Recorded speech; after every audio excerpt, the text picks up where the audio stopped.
Esta temporada ya había $30 millones en oro encerrados dentro de la caja fuerte de Tony Beats, una cantidad lo suficientemente grande como para hacer que la mayoría de los mineros cerraran todo, protegieran sus ganancias y esperaran cómodamente a que la nieve enterrara el Klondike. Pero a Tony nunca le ha gustado la comodidad. Con el invierno acercándose en el Yukón y los precios del oro subiendo otros $100, la onza mira al suelo y ve algo mucho más peligroso que el riesgo. Ve asuntos pendientes. Y una vez que ese pensamiento entra en la cabeza de Tony, nadie en su equipo puede respirar tranquilo. Establece un objetivo tan enorme que cambia instantáneamente el estado de ánimo durante toda la operación. 1000 onzas en una sola semana. 7 días para sacar casi $2,5 millones de la tierra helada antes de que el invierno cierre las puertas de golpe. Es el tipo de número que los mineros persiguen durante toda su carrera y nunca tocan. Pero Tony lo anuncia como si fuera simplemente el siguiente paso lógico, incluso cuando todos los que lo rodean comprenden lo frágil que es realmente ese sueño. El equipo de los Beats ya había superado su objetivo original de la temporada de 6.500 onzas semanas antes. Esa debería haber sido la vuelta de la victoria. Ese debería haber sido el punto en el que Tony soltó el acelerador, protegió su equipo y dejó de empujar a sus trabajadores hasta el límite.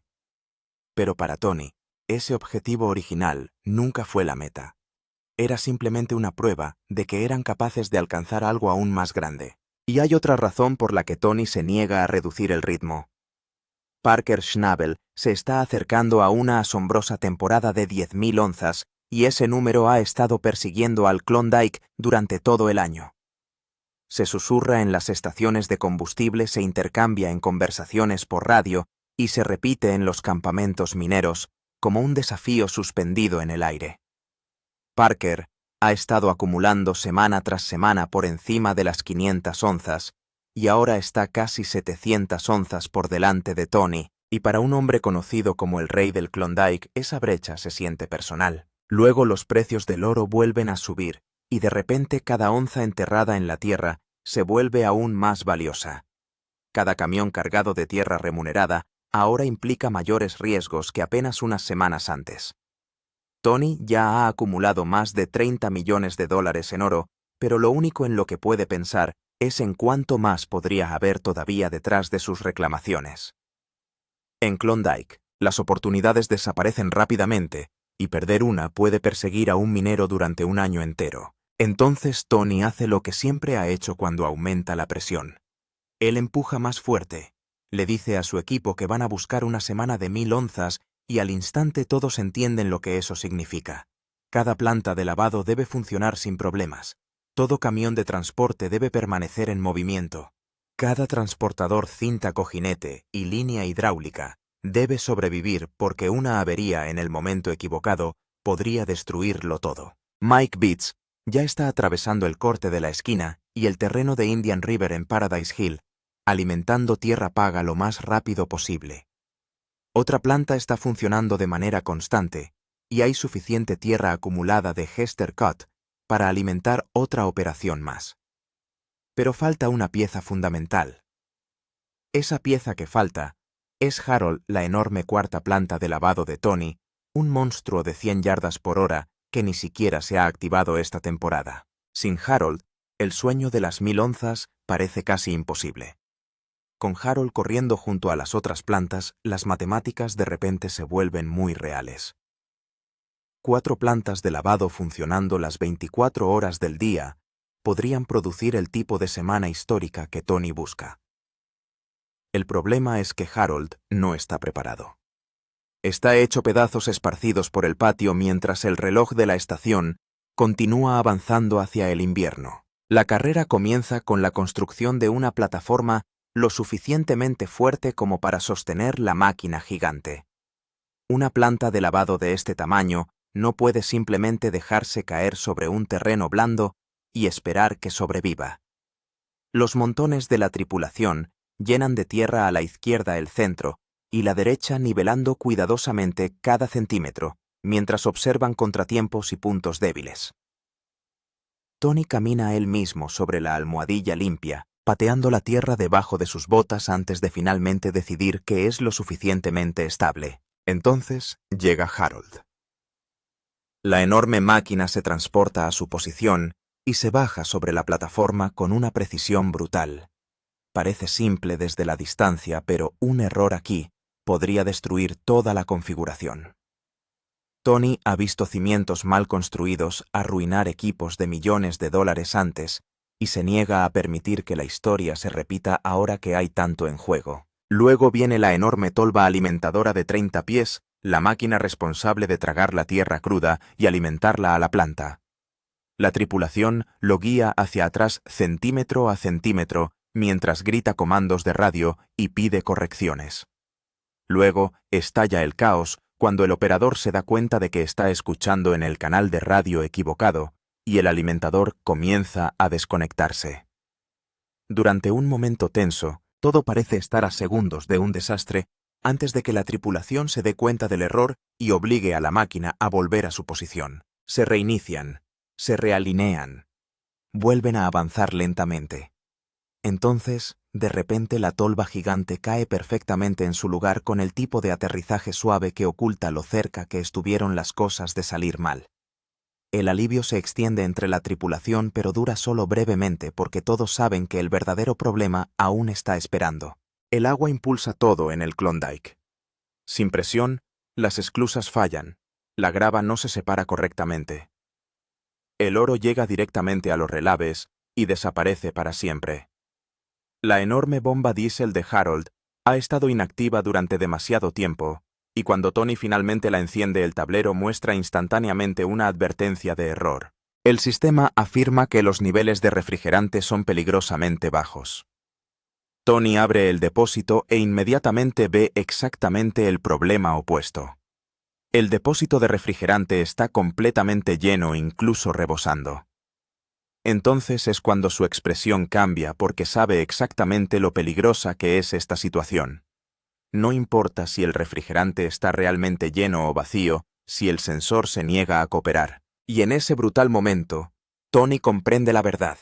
Después de construir un imperio, después de recaudar 30 millones de dólares, después de perseguir la semana más importante de su carrera, todo su sueño de un día de pago de 1000 onzas, ahora puede depender de un único sensor defectuoso enterrado dentro de una máquina que se niega a funcionar. Si la computadora cree que es bajo el motor, se niega a arrancar.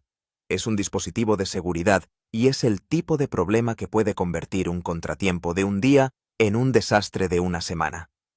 Antes de que esto profundice, si estás siguiendo la temporada con nosotros, toca el botón de suscripción y toca la campana. Es la única razón por la que siguen apareciendo estos desgloses de documentales y ayuda a que más personas encuentren el canal. Sigue así porque lo que suceda en los próximos minutos decidirá si a Tony todavía le queda una semana de 1000 onzas o un pisapapeles muy caro en una libreta nueva. Solo hay una persona en la propiedad que puede abrir eso y arreglarlo. Tony toma la radio y llama a Lucas. La primera llamada queda sin respuesta. La segunda llamada queda sin respuesta. Harold se sienta en la plataforma nueva completo, conectado e inútil. El sol está subiendo. La temporada se está acortando. Y en algún lugar de ese silencio, la semana de 1000 onzas de Tony pende de un cable. Lucas Lotz es el tipo de mecánico con el que sueña toda operación minera, y pocos lo tienen. Aparece en el surtidor con una caja de herramientas, un lector de diagnóstico y la calma de un hombre que ya ha visto todas las formas en que puede fallar un motor. Tony le da el resumen. El sistema cree que el nivel de refrigerante está bajo, que no es. El motor no arranca. El código no se borrará. Cada minuto que Harold permanece en silencio es un minuto en el que las otras 3 plantas soportan una carga de trabajo para la que no estaban diseñadas. Lucas ejecuta el diagnóstico. Saca el lector del puerto ECM y mira los números. El ECM, el módulo de control electrónico, es el cerebro del motor. Ve lo que ven los sensores. Si decide que el nivel de refrigerante es bajo, nada de lo que Tony diga o haga en el patio lo convencerá de lo contrario. Lucas analiza las posibilidades en voz alta. Podría ser un problema con el cableado del sensor. En el peor de los casos, es el propio ECM. Y eso significa pedir un nuevo módulo de los 48 inferiores. Eso es una semana, tal vez más. Y Mike, que contaba con Harold para empezar a masticar el sueldo el viernes, se pondrá furioso. ¿Habéis empezado y todo? Sí. Iré a comprobar lo que está haciendo Colby. Estos motores son bastante comunes, pero en el mejor de los casos, solo necesito rehacer algunos cables de los sensores. En el peor de los casos, necesitaremos un ECM, y tardará aproximadamente una semana. Lucas toca el sensor de refrigerante. El sensor definitivamente da una lectura baja cuando el tanque está demasiado lleno. Esa es la culpa. Reemplazar un sensor en la ciudad sería un trabajo de 2 horas. Reemplazar un sensor en el Klondike en un sitio que no tiene esta pieza en particular es una conversación diferente. Lucas no tiene repuesto. Él mira el arnés, mira la bolsa de herramientas, y luego busca algo en lo que la mayoría de los mecánicos no se lo pensarían 2 veces. Un potenciómetro. Una pequeña resistencia variable, del tipo que encontrarías en la perilla de volumen de un viejo estéreo. En las manos adecuadas, un potenciómetro puede imitar la señal electrónica de un sensor en funcionamiento. El truco consiste en marcar la resistencia que el sensor enviaría cuando la lectura del refrigerante esté en un nivel saludable. Si consigue esa resistencia correctamente, el ECM leerá la señal con normalidad. El código de error se borra. El motor arranca. Si se hace mal el ECM, se bloqueará con más fuerza o dejará que el motor funcione sin ninguna protección real. Si el refrigerante real cae de verdad, no habrá ninguna advertencia. El motor podría cocinarse solo de adentro hacia afuera mientras el tablero permanece en silencio. Es el tipo de solución que se encuentra en la zona gris entre lo inteligente y lo imprudente. Lucas no está nervioso. Ha hecho versiones de esto antes. Ha mantenido vivo el equipo en campamentos en el campo donde el concesionario más cercano estaba a 2 vuelos y un ferry de distancia. Conecta el potenciómetro al arnés en lugar del sensor. Empieza a girar el dial, observa al lector y espera a que desaparezca el código. El compartimento del motor huele a diésel caliente y a polvo. Las moscas flotan en el calor sobre la tapa de la válvula. Tony camina hacia algún lugar fuera de cuadro tratando de no flotar. Cada minuto que Lucas pasa girando el dial es un minuto que la almohadilla permanece seca, y cada hora que la almohadilla permanece seca es una planta de lavado que no se mueve. A las matemáticas de las 1000 onzas no les importan las excusas, solo le importa lo que pasa por la esclusa. Lucas mueve el dial en pequeños incrementos observando cómo responde el lector. Los números en la pantalla se deslizan hacia arriba y hacia abajo a medida que cambia la resistencia. El código de error parpadea. Mantiene el dial fijo en el umbral y luego el código desaparece. El ECM cree que el sensor está contento. El bloqueo de seguridad se libera. La bomba gira. El motor cobra vida con un rugido. El agua comienza a fluir hacia Harold. Lucas se levanta del compartimento del motor con una sonrisa tranquila. La 4ª planta de lavado está a punto de incorporarse a la flota. Mike estará más que feliz. Y la semana de las 1000 onzas vuelve a estar sobre la mesa. Pero la solución es una solución de campo no permanente. En algún lugar debajo de ese capó, un potenciómetro hace el trabajo de un sensor que nadie ha reemplazado. Se mantiene hoy. Tony apuesta a que se mantendrá durante los próximos 10 días. Y la radio de Tony ya se está iluminando con el próximo problema porque en el Klondike siempre hay un próximo problema. Creo que lo tengo. Vamos, vaya un poquito. Parece que un truco de potenciómetro funcionó. Supongo que Mike estará más feliz que un cerdo en la mierda o un cerdo en oro en esta época del año. Una mina con demasiados frentes. El mensaje que llega por la radio es el que Tony temía. El equipo de desnudamiento está bajando todo el equipo de desnudamiento. Durante el resto del otoño, estarán trabajando en la ladera junto al corte activo, retirando la sobrecarga en preparación para la temporada minera del próximo año. y necesitan equipo espacio-combustible y atención administrativa. Tony hace los cálculos en su cabeza. Tiene 5 hombres en la operación activa y están a toda pastilla ejecutando una operación de planta de lavado las 24 horas del día. Están buscando salario. Están acarreando. Ellos están administrando la planta. Apenas mantienen coordinadas 4 máquinas. Ahora el equipo de desmontaje aparecerá con otra flota de camiones y excavadoras, y todas esas máquinas necesitan lo mismo que el equipo de minería de Tony. Servicio combustible mecánico de guardia. La cuestión del combustible por sí sola es una crisis menor a punto de ocurrir. 4 plantas de lavado que funcionan las 24 horas del día consumen diésel más rápidamente que una pequeña ciudad. Si a eso le sumamos la flota de desmontaje, cada camión de combustible que sube por el camino de transporte se convierte en un problema de programación. Si se agota en la planta equivocada, la esclusa se cerrará a mitad del turno. El oro que ya has extraído empieza a salir con los relaves. La conversación por la radio es concisa. Tony entiende por qué tiene que realizarse el desnudamiento. Todo minero de Klondike sabe que el trabajo de sobrecarga invernal es lo que hace posible la próxima temporada. El otoño es una de las ventanas de desmonte más productivas de todo el año. Pero comprender la necesidad de un problema no hace que el problema desaparezca. La ladera se hará profunda. El barro va a ser brutal. Y en medio de todo esto, 4 plantas de lavado tienen que funcionar las 24 horas del día. Tony apaga la radio y mira a través de su libreta. La operación nunca ha sido tan grande. Las ambiciones nunca han sido mayores.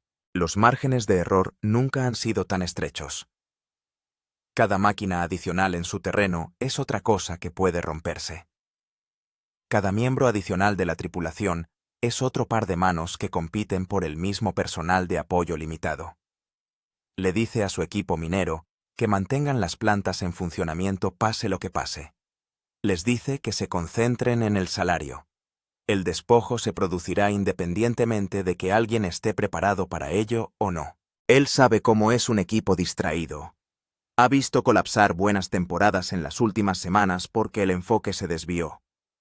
Pero decirle a un equipo que se mantenga concentrado y darles los cuerpos para hacerlo son 2 cosas diferentes. Lucas es un mecánico. La flota de desmontaje está a punto de duplicar el número de máquinas en el terreno de Tony. En algún momento dentro de las próximas 48 horas, una planta pedirá ayuda, y la radio va a responder con el silencio. La pregunta no es sí. Se trata de qué planta y cuánto oro se lleva consigo cuando cae. Parker Schnabel está por delante. Ese es el frío hecho que ha estado siguiendo a Tony por el Klondike durante semanas. Los equipos de Schnabel están acumulando oro, varias semanas por encima de 500 onzas. Casi 700 onzas más que el total de la temporada de Tony. Esta semana es 606,55. Así que superamos las 600 onzas en una semana. Malvado. De vuelta al camino. Sobre el papel Parker tiene que perder la carrera hacia los 10.000. Pero Parker no está mirando el papel. Está mirando la tierra.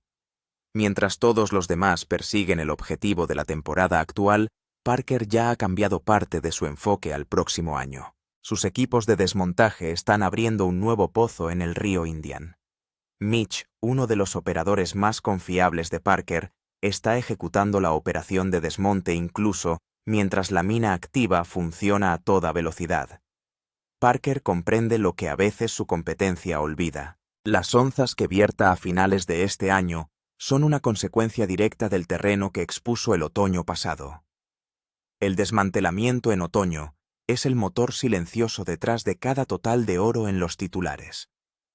Eso no significa que Parker esté disminuyendo su presión de este año. Las plantas siguen funcionando, el salario sigue en movimiento, y el margen sobre Tony no es garantía de nada. La temporada del Klondike puede cambiar de manos en una sola semana.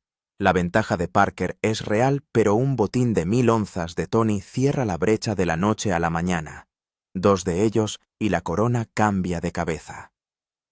Parker sabe las matemáticas tan bien como Tony. El único minero que no puede darse el lujo de pensar en el próximo año es el que todavía no está seguro de poder pagar a su tripulación por este. Rick Ness encuentra su paga. Rick Ness ha tenido una temporada que habría arruinado la mayoría de las operaciones. Pasaron 2 meses sin que la planta de lavado de Rick vertiera ni un solo botín de oro real. 2 meses de quemar combustible, pagar salarios y ver cómo se acorta el calendario. Luego, la semana pasada, Rick encendió Monster Red en Vegas Valley. Y por primera vez en meses, la limpieza tuvo éxito.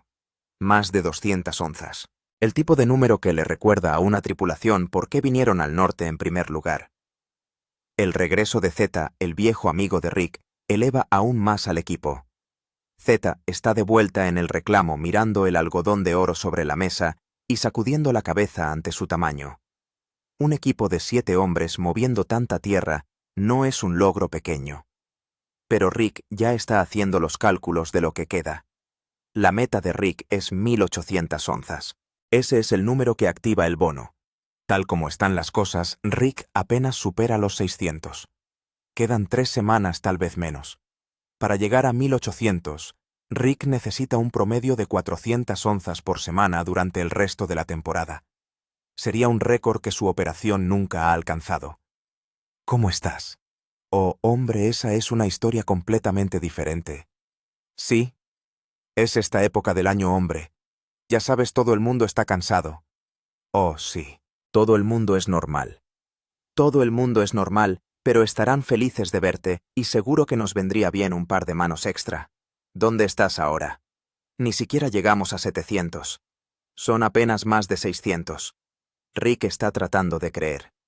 Pero de pie junto a la planta de lavado mirando el heno de la limpieza ya se está preparando para lo que Bailey está a punto de llamarle por radio. La pregunta imposible de Bailey. La llamada llega de forma breve y llana. La voz de Bailey por la radio tiene el tono particular de un hombre a punto de dar malas noticias. Tiene un gran problema en el corte. Rick le dice que estará allí en unos minutos, se sube a la camioneta y comienza a conducir. Cuando Rick llega al final de Vegas Valley, Bailey lo acompaña hasta la cara del corte y le señala. Rick ve el problema antes de que Bailey tenga que explicarlo. El sueldo mínimo que han estado manejando, la razón por la que cambiaron a Vegas Valley. En primer lugar, se está acabando mucho antes de lo que Rick esperaba. Queda una semana de sueldo en el recorte activo, tal vez menos. Rick mira al suelo. Bailey expone las opciones y no hay muchas. Pueden intentar ampliar el corte, esa es la única opción real, pero expandirse en esta época del año con este poco tiempo restante no es el movimiento que Rick habría elegido. Entonces Bailey señala la pared junto a ellos. 40 pies cuesta arriba la capa productiva continúa. Rick puede verlo. El terreno rico en oro está justo ahí al alcance de la vista. Yo diría que lo único que podemos hacer es intentar expandirnos. No es ideal. No es esta época del año. No es ideal. Pero realmente estoy viendo esta pieza aquí mismo. Quiero decir, eso es pago, y lo estamos mirando. Sí lo sé. No pareces muy entusiasmado con eso. Sí, acabo de ver todo esto. Son 40 pies de material que tienes que mover para llegar al pago. Hay solo 40 pies de sobrecarga encima. 40 pies de sobrecarga significan semanas de limpieza con equipo pesado, semanas que el equipo de Ness no tiene. Las matemáticas adicionales se vuelven más difíciles. El oro de 1800 onzas se aleja cada vez más. Bailey no es del tipo que vende demasiado. Mira a Rick y admite en voz baja que no ve venir 1800. Ya no. Y el invierno no pide permiso. Las noches ya empiezan a ser frías, empiezan a caer las primeras heladas fuertes. Este valle convierte el suelo en hormigón. Rick se niega a renunciar. Le dice a Bailey que van a subir la pendiente. Están excavando los 40 pies para encontrar la capa rica antes de que el invierno los cierre. Preferiría presionar por 400 onzas y fallar antes que renunciar a su equipo con 3 semanas de salario todavía en el suelo. De una forma u otra, llegarán al final de la temporada. Y entonces la radio vuelve a crujir porque en Monster Red otro equipo está a punto de fallar. Zetat está en el banquillo en Monster Red. Después de años de aparecer al principio y al final de la temporada, está cargando la planta como si nunca la hubiera dejado. Ryan Kent, el mecánico, está manejando el segundo cargador y limpiando los relaves. La paga está corriendo. Por primera vez en semanas, la operación parece estar funcionando a pleno rendimiento. Entonces Ryan lo ve. Llama a Za por radio y le dice que apague el alimentador inmediatamente. Zete tira de la palanca. Ryan se acerca con un alfiler de 5 centímetros en la mano. Lo vio rebotar en un vertedero de relaves y aterrizar en su balde mientras se alejaba de la planta. El pasador conecta las barras Grizzly con la bisagra del alimentador. Sin él, el oso pardo está a un tiro de moneda de fracasar por completo. Pierde al oso pardo y el resto de la temporada terminará. Zed y Ryan se suben a la tolva alimentadora de respaldo de Monster Red en busca de un reemplazo. No más tarde. Ryan se para sobre los hombros de Zeta. El primer pasador se suelta, se desliza y cae directamente dentro del equipo antes de que puedan atraparlo. Maldicen y regresan por otro. El segundo intento funciona. Alinean la barra Grizzly, clavan el pasador en su lugar con un martillo de 20 libras y lo siembran. En el silencio mientras trabajan, Ryan habla sobre lo que le ha hecho esta temporada. Tiene esposa y una hija. Tiene un negocio en casa. 6 meses en el Klondike, lejos de todo lo importante, es mucho pedir. Y si el oro no llega, el sacrificio se siente aún más pesado. Simplemente ha sido una temporada extraña. Ha sido duro. Todos venimos aquí a trabajar por el oro. Esa es la razón por la que venimos aquí. Y pasar 6 meses lejos de casa, de tu familia y de tu negocio, y no volver a casa con mucho ni nada, eso es mortal, hombre. Está duro. Su hija Rachel estaba llorando por la última llamada telefónica sobre su partida. Su esposa se ocupa sola de la casa desde hace medio año. Ryan no quiere decepcionar a Rick. Tampoco quiere decepcionar a su familia. Y en algún momento de una temporada que se ha vuelto tan difícil, un hombre tiene que preguntarse cuál puede darse el lujo de seguir perdiendo. Ryan está empezando a preguntarse si la próxima temporada vale la pena. Zed escucha. Le dice a Ryan que se lleve las pequeñas victorias. Introduzca el pasador. Haga funcionar la planta. El resto puede esperar hasta la temporada baja. El alfiler está sembrado. 2 horas de inactividad. Al ritmo del Klondike, 2 horas es oro que no se puede recuperar. Y cuando quedan 3 semanas de temporada, cada hora que Rick pierde es una hora que su equipo no verá en su sobre de bonificación al final de la carrera. Y 100 millas al oeste, Harold, finalmente está lloviendo a cántaros. El potenciómetro aguanta. La presión del agua es constante. Todas las plantas de la flota de Beats funcionan al mismo tiempo por primera vez en toda la temporada. Y las primeras 48 horas de cifras de Hester son lo suficientemente sólidas como para mantener viva la semana de 1000 onzas en el papel. Pero ser fuerte sobre el papel no es lo mismo que ser fuerte sobre el terreno. Los camiones de combustible de Tony ya están siendo racionados en 4 plantas y una flota de desmontaje que no estaba en el presupuesto hace una semana. Lucas es el único mecánico en la propiedad y el equipo de desmontaje tiene máquinas en fila detrás de él antes de que Harold termine su primer turno. Y en algún lugar del corte de la esquina, una de las plantas más viejas comienza a calentarse un poco bajo la carga. Nadie lo ha avisado todavía por radio. Nadie quiere ser quien ralentice la semana. Pero lo cálido se vuelve caliente y lo caliente se vuelve atascado. Y un rodamiento atascado en nuestro impulso de 60 de 1000 onzas es el tipo de momento que Tony pasará la temporada baja tratando de no recordar. El Rey tiene sus 4 plantas en funcionamiento. Los rivales se están cerrando. Parker ya está pensando en el próximo año. Y la pregunta no es si algo más en el terreno de los Beats está a punto de romperse. Se trata de qué parte falla primero, cuánto oro se lleva consigo cuando se acaba, y si Tony puede llegar al final de la semana con la corona todavía en la cabeza, o ver cómo una carrera récord se le escapa de las manos, un sensor roto, un tanque de combustible vacío, un rodamiento sobrecalentado a la vez.